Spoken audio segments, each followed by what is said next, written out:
ಬಾಗಲಕೋಟೆಯಲ್ಲಿ ಪ್ರಧಾನಿ ಮೋದಿ ಸಮಾವೇಶ ನಡೆಸಿದ ಬೆನ್ನಲ್ಲೇ ಇಂದು ಸಿಎಂ ಕುಮಾರಸ್ವಾಮಿ ಹುಬ್ಬಳ್ಳಿಯಲ್ಲಿ ಪ್ರಚಾರ ಕೈಗೊಂಡಿದ್ದಾರೆ. ಪ್ರಚಾರದ ವೇಳೆ ನರೇಂದ್ರ ಮೋದಿ ವಿರುದ್ಧ ವಾಗ್ದಾಳಿ ನಡೆಸಿದ್ದಾರೆ. ಮಾಹಿತಿಗಳನ್ನು ತಿರುಚಿ ತಮ್ಮ ಸ್ಥಾನದ ಗೌರವವನ್ನು ಮರೆತು ನಿನ್ನೆ ಪ್ರಧಾನಿಗಳು ಮಾತನಾಡಿದ್ದಾರೆ. ಮೈತ್ರಿ ಸರ್ಕಾರ ಅಸಮರ್ಥವಾಗಿದೆ ಅಂತಾರೆ. ಇಷ್ಟು ದಿನ ರಾಜ್ಯದ ನಾಯಕರು ಮೈತ್ರಿ ಸರ್ಕಾರಕ್ಕೆ ಗಡುವು ನೀಡುತ್ತಿದ್ರು, ಆದರೆ ಈಗ ಮೋದಿಯವರು ಗಡುವು ನೀಡುತ್ತಿದ್ದಾರೆ. ಮೋದಿಯವರ ಹಾಗೆ ಅಸಮರ್ಥ ಸರ್ಕಾರ ನಮ್ಮದಲ್ಲ, ಮೋದಿಯವರದ್ದು ದಿವಾಳಿ ಸರ್ಕಾರ ಅಂತ ಕೇಂದ್ರದ ವಿರುದ್ಧ ವಾಗ್ದಾಳಿ ನಡೆಸಿದ್ದಾರೆ. ಈಶ್ವರಪ್ಪರನ್ನ ಬಳ್ಳಾರಿಗೆ ಬಿಟ್ಟುಕೊಳ್ಳಬೇಡಿ ಎಂಬ ಸಿದ್ದರಾಮಯ್ಯ ಹೇಳಿಕೆಗೆ ಮಾಜಿ ಡಿಸಿಎಂ ಕೆಎಸ್ ಈಶ್ವರಪ್ಪ ತಿರುಗೇಟು ನೀಡಿದ್ದಾರೆ. ಬಳ್ಳಾರಿ ಸ್ವಾಭಿಮಾನಿ ದೇಶಭಕ್ತರ ನಾಡು, ಅಲ್ಲಿಯ ಜನರಿಗೆ ಗುಲಾಮ ಮನಸ್ಥಿತಿ ಇಲ್ಲವೆನ್ನುವುದನ್ನ ಮರಿಬೇಡಿ. ಈ ಬಾರಿಯ ಶಿವಮೊಗ್ಗ ಜಿಲ್ಲೆಯ ಚುನಾವಣಾ ಮತಯಂತ್ರದಲ್ಲಿ ಕಾಂಗ್ರೆಸ್ ಚಿಹ್ನೆಯೇ ಇಲ್ಲ. ಕಾಂಗ್ರೆಸ್ ಮುಕ್ತ ಶಿವಮೊಗ್ಗವಾಗಿದೆ.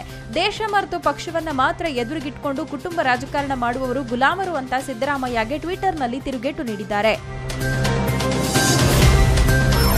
ಚುನಾವಣೆ ಮುಗಿತಾ ಇದ್ದಂತೆ ಅಭ್ಯರ್ಥಿಗಳು ಮಠಾಧೀಶರ ಭೇಟಿಗೆ ಮುಂದಾಗಿದ್ದಾರೆ. ಚಿತ್ರದುರ್ಗ ಕಾಂಗ್ರೆಸ್ ಅಭ್ಯರ್ಥಿ ಚಂದ್ರಪ್ಪ ಮಠಾಧೀಶರನ್ನ ಭೇಟಿ ಮಾಡಿದ್ದಾರೆ. ಹಿಂದುಳಿದ ದಲಿತ ಮಠಾಧೀಶರನ್ನ ಭೇಟಿ ಮಾಡಿ ಬೋವಿ ಗುರುಪೀಠದ ಸ್ವಾಮೀಜಿ ಜೊತೆಯಲ್ಲಿ ಚರ್ಚೆ ನಡೆಸಿದ್ದಾರೆ.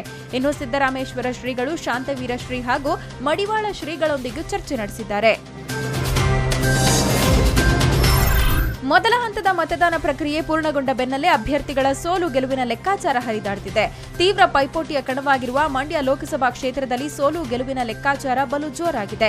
ಈಗಾಗಲೇ ಸಂಸದ ನಿಖಿಲ್ ಕುಮಾರ್ ಅಂತ ಬೋರ್ಡ್ ಬರೆಸಿರುವ ಅಭಿಮಾನಿಗಳು ಸಾಮಾಜಿಕ ಜಾಲತಾಣದಲ್ಲಿ ಹರಿಬಿಟ್ಟಿದ್ದಾರೆ. ನಿಖಿಲ್ ಸಂಸದರು ಮಂಡ್ಯ ಲೋಕಸಭಾ ಕ್ಷೇತ್ರ ಅಂತ ಬರೆದಿರುವ ಬೋರ್ಡ್ ಅನ್ನ ಕರ್ನಾಟಕ ಜೆಡಿಎಸ್ ಪಕ್ಷದ ಫೇಸ್ಬುಕ್ ಪೇಜ್ನಲ್ಲಿ ಪೋಸ್ಟ್ ಮಾಡಿದ್ದಾರೆ. ಜೊತೆಗೆ ಅಭಿಮಾನಿಯಿಂದ ನಿಖಿಲ್ ಕುಮಾರಸ್ವಾಮಿಗೆ ಇದೊಂದು ಉಡುಗೊರೆ ಅಂತ ಬರೆಯಲಾಗಿದೆ.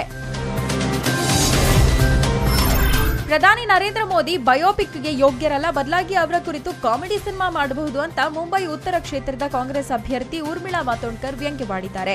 56 ಇಂಚು ಎದೆ ಇರುವ ಮೋದಿ ತಮ್ಮ ಅಧಿಕಾರಾವಧಿಯಲ್ಲಿ ಅಭಿವೃದ್ಧಿ ಕಾರ್ಯ ಮಾಡೋದ್ರಲ್ಲಿ ಹಿಂದೆ ಉಳಿದಿದ್ದಾರೆ. ಮೋದಿ ಜೀವನ ಚರಿತ್ರೆ ಬಗ್ಗೆ ಮಾಡಿರುವ ಸಿನಿಮಾ ಬರೀ ಜೋಕ್ ಅಷ್ಟೇ. ಮೋದಿ ಬಗ್ಗೆ ಸಿನಿಮಾ ಮಾಡಿರೋದು ಪ್ರಜಾಪ್ರಭುತ್ವ, ಬಡತನ ಮತ್ತು ವೈವಿಧ್ಯತೆ ಮೇಲೆ ಮಾಡಿರುವ ಹಾಸ್ಯ ಅಂತ ಊರ್ಮಿಳಾ ಹೇಳಿದ್ದಾರೆ.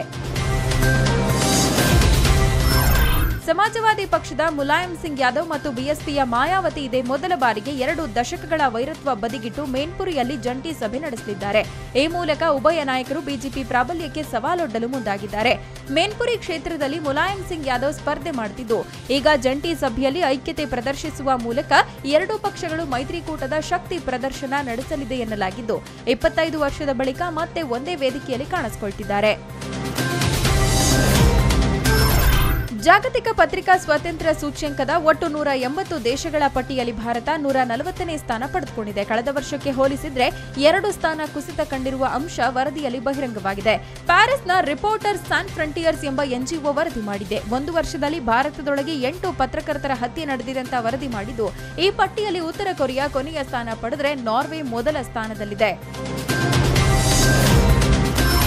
ಪುಲ್ವಾಮಾ ದಾಳಿಯ ಬಳಿಕ ಉಗ್ರರಿಗೆ ತಕ್ಕ ಪಾಠ ಕಲಿಸಿದ್ದ ಭಾರತಕ್ಕೆ ಉಗ್ರ ಸಂಘಟನೆ ಬೆದರಿಕೆ ಒಡ್ಡಿದೆ. ಪಾಕಿಸ್ತಾನಿ ಮೂಲದ ಜೈಷ್ ಇ ಮೊಹಮ್ಮದ್ ಸಂಘಟನೆ ಭಾರತದ ಹಲವು ಭಾಗಗಳ ರೈಲು ನಿಲ್ದಾಣಗಳಲ್ಲಿ ಸ್ಫೋಟ ನಡೆಸೋದಾಗಿ ಬೆದರಿಕೆ ಹಾಕಿದೆ. ಪಂಜಾಬ್, ರಾಜಸ್ಥಾನ್ ಹಾಗೂ ಉತ್ತರಾಖಂಡ್ ಭಾಗಗಳಲ್ಲಿನ ರೈಲ್ವೆ ನಿಲ್ದಾಣಗಳಿಗೆ ಮೇ 13ರಂದು ಬಾಂಬ್ ಹಾಕುವುದಾಗಿ ಪತ್ರದ ಮೂಲಕ ಬೆದರಿಕೆ ಹಾಕಿದೆ.